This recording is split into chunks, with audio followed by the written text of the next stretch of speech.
It's my 19-year-old birthday on Saturday, and I planned to go out drinking and come home to sleep after I was done. My mum came into my room the other day asking me if I want to go and stay somewhere on that Saturday night so she can have her man over to do the deed. I was obviously upset by this and told her I planned on coming home as I wanted to sleep in my own bed. She then persisted that I go and stay with a friend because she didn't want to have to go out to do whatever. I said it is not my problem that she wants someone to stay over, and I will be coming home to sleep. She then told me that she would be loud and make sure to wake me up to hear, and made it clear she did not want me home. This could have been a joke, but either way that is not normal to say that to your child, right?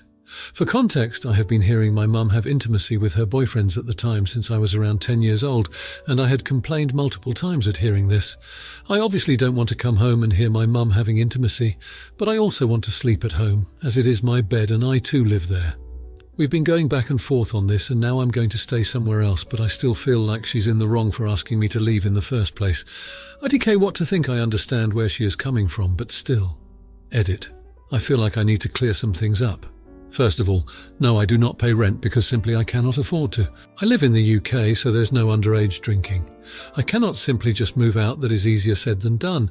And when I go to uni next year, I do plan on leaving. And my mum also agrees that then will be the best time for me to move. I'm still in full-time education and have a part-time job, so let's not be so harsh on the fact that I still live with my mum. I understand the privilege of living at home rent-free, but it doesn't take away from the fact that my own mum wants to get me out the house so she can have intimacy with someone. Some of you asked about the boyfriend, and yes, he does have his own home, it's just in another city, and I've personally never met him. Now, for a few comments before the update. Comment 1. Not the idiot. This was my childhood too. I came home on my 18th birthday to hearing my mother having intimacy with her husband. I turned around and sat in our backyard crying for hours because of how I couldn't even feel comfortable in my own home, and on my birthday nonetheless. It was like 6 p.m. in the afternoon and they were in the living room. It's insane to me to make your children feel uncomfortable in their own home. After that, I planned my escape. I moved 900 plus miles away a decade ago, and I've never returned, nor will I return to their home. Also important to note that as a child you did not have the ability to consent, nor the option to remove yourself from the situation. I brought this up to my therapist before, and she felt strongly that this was very much hurtful and emotionally neglectful to put a child in a situation like this. She was appalled.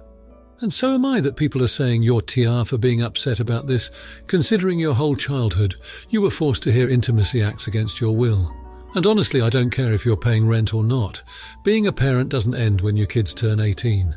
You still have a moral responsibility to protect for children emotionally, physically and mentally to the best of your ability. Comment 2. Not the idiot and the number of people saying you're a jerk and you should just leave the house or something prove how detached of reality those peoples are.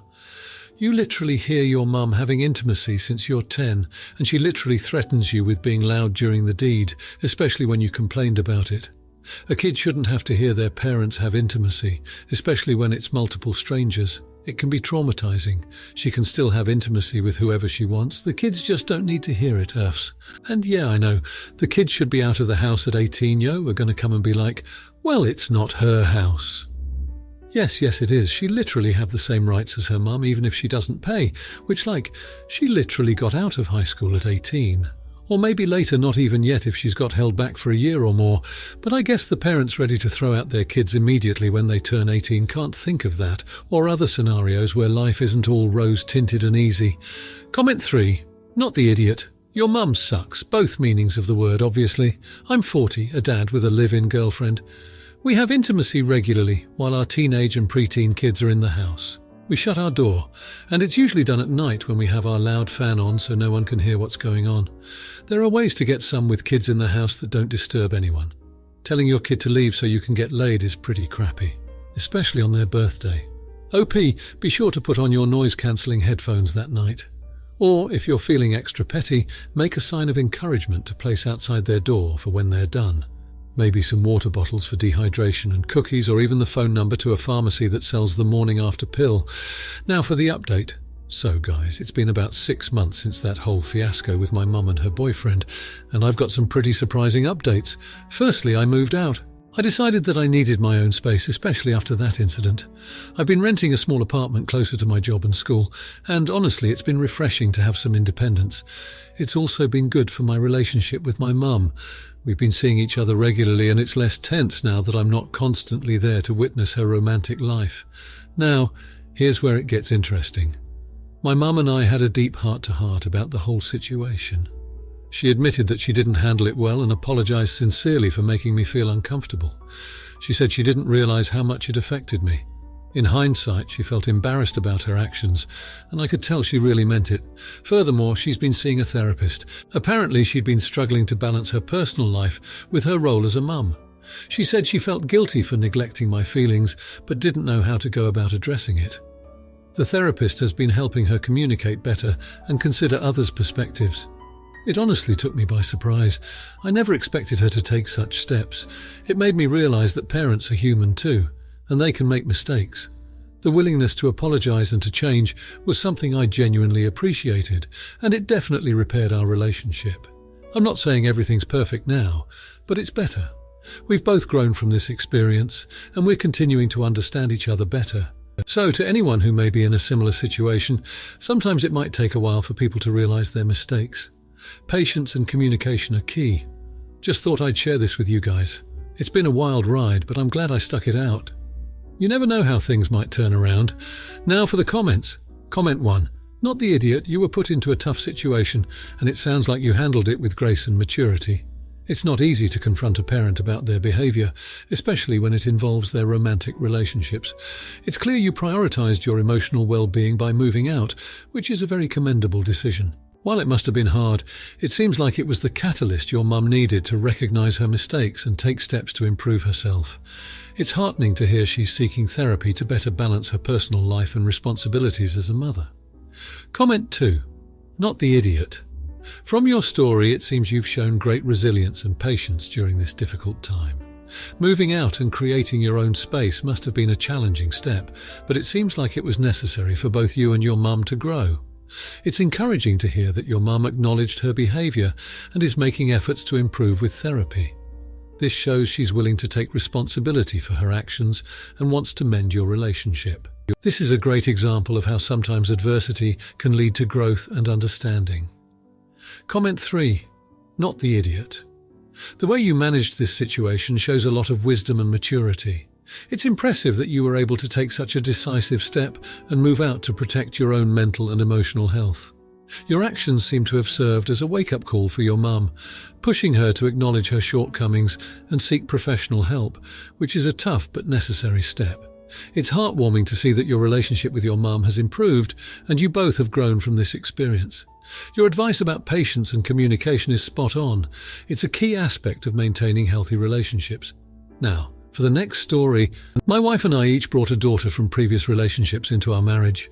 Despite being only a year apart in age, our daughters were completely different, and that's why I'm here. My daughter has always been athletic and outgoing.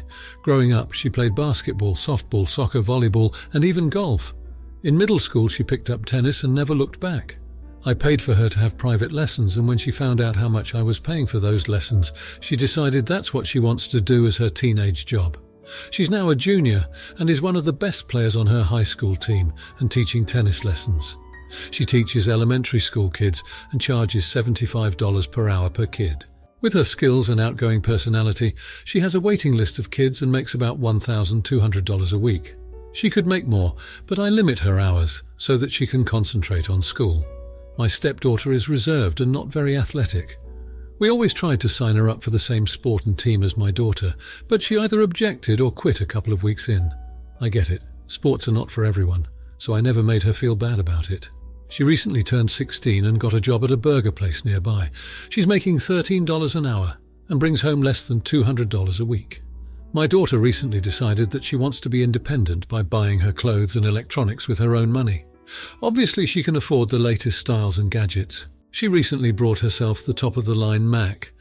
My stepdaughter is jealous of her sister and has been very vocal about it. While we were in bed last night, my wife said it was unfair one is making so much more than the other. I answered that there's nothing we can do about it and it's a good life lesson for the girls. My wife then suggested we have my daughter use her money to help my stepdaughter buy the same things, or we cover the pay difference between the girls. I laughed because I thought she was joking, but she wasn't. We quietly argued for about an hour before we went to sleep. This morning she brought it up again and accused me of refusing because I'm playing favourites and that's an move for a parent. We argued until we had to leave for work. Update. Thanks for reading my post and giving me your input. I've read through most of the replies during my lunch and I'll get through the rest after work. I'll answer some common questions. We tried to sign my stepdaughter up for the same sports as my daughter because we thought it would be a bonding experience. We also wanted to get her out of the house and meet people because she spends most of her time in her room playing World of Warcraft. We didn't make her participate, but asked that she try things for at least a couple of weeks, then she could quit if she wanted to. We tried to get her to sign up for things that she enjoys, but she always refuses. Before getting this job, she spent much of her free time playing games, so I'm at a loss to think of any marketable skills she could leverage into tutoring. Now for a few comments before the update. Comment 1. Not the idiot. This one is very cut and dry for me. Very. Your wife is asking you to both punish your daughter for her success and to also reward her daughter for her comparative complacency. It's surprising your wife wouldn't be able to see how unfair that actually is. There is no logical reason to force your daughter to share her incredibly impressive income with her stepsister, Imo. Now, your daughter has reaped the benefits of private tennis lessons, but it sounds like that was the biggest leg up she was given.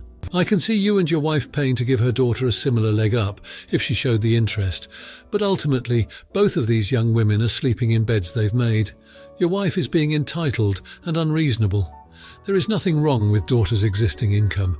Treating her daughter the way she is suggesting now will do nothing but enforce and reward her crappy and jealous behaviour. Edit. My phrasing was much too harsh in condemning OP's stepdaughter of complacency, which wasn't fair. Made small language adjustments. Comment 2. Not the idiot. What is fair is not always what is equal. Your daughter has skills that are in demand and her salary reflects that. Your stepdaughter is starting out on a typical student career path and her salary reflects that. Forcing your daughter to fund your stepdaughter would be the height of unfairness. Your wife needs to stop trying to turn your home into a crab pot and let her daughter figure out where her own talents lie. My brother-in-law has a doctorate, with a well-paying job in his field. His wife is in high fashion, and they live a dink life. They are buying real estate in New York. My husband and I are civil servants with children to raise. According to your wife's ideas, my brother-in-law should be sending me palimony checks every month to support my children. After all, he's my husband's brother. That's not life, and she would do a disservice to her daughter with her bad ideas. Comment 3. Can you help her maybe get a better job? Is she good at her studies or anything else? Tutoring elementary kids can make her $50 or plus an hour if she's good.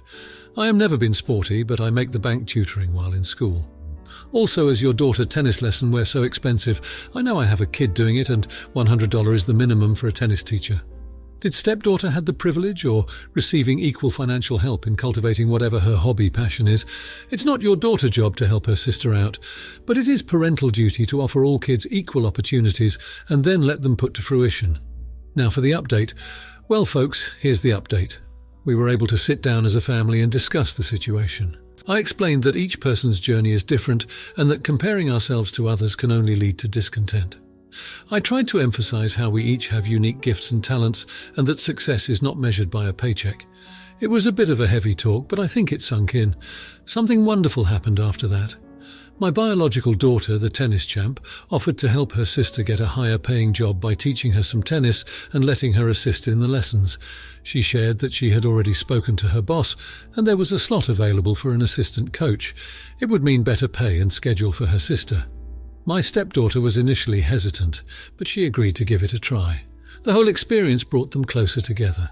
They've started spending more time together outside of work as well. I'd often see them in the garden practicing their serves or just chatting. It was a heartwarming sight. As for my wife and I, we are on better terms now. We had a long talk about our expectations and how we approach situations that involve the girls.